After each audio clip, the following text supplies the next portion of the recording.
All right.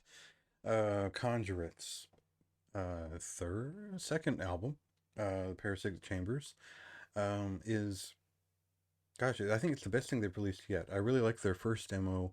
I eventually came around to finding their second demo even better. I think it's some of their more memorable songs are on that second demo.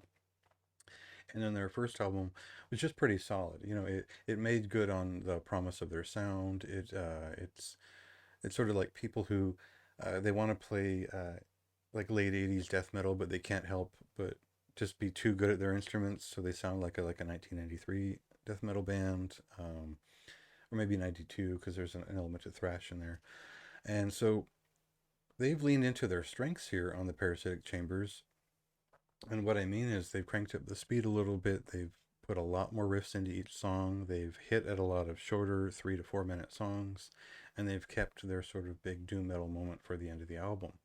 And so what that means is we get much more of an attempt at like a almost like a death thrash metal record without without any interest in speed metal. You know what I mean? Like if you listen to like the first Massacre record, you hear like Creator's second album all over that thing.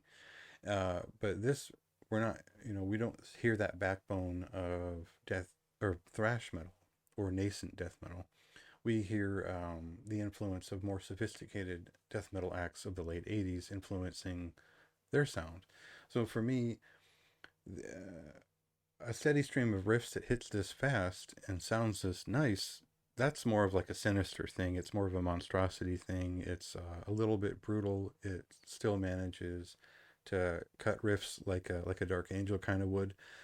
So I've got a couple references in here that I thought were important. Like Obscenity's Perversion Mankind is kind of an underrated album for how it's brutal, it's straightforward.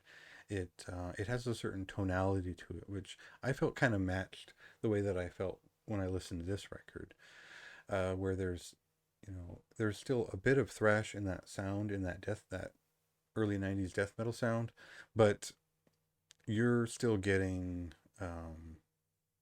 like brutality. You're getting aggression, and they're not dumbing it down for you, so they can't help but be pretty good at what they're doing. So it is more of a confrontational, dense, and aggressive record, and those are all very good things from my point of view because it gives me the riffs that I want to listen to. Um, and Yeah. So the only part that might surprise some people is this doom metal song at the end of the record, and the Unworship 2. There was a song on the first album that sort of had this kind of sound, but this is a much better one. It's kind of the best song on the record, maybe just because it breaks the waves, But uh, it comes after the fastest, shortest song on the record, and then it just kind of opens up, and it's a great moment. It's a great way to end the album, and yeah, it's just a really smart thing to put in there to sort of catch you at the end of the full listen.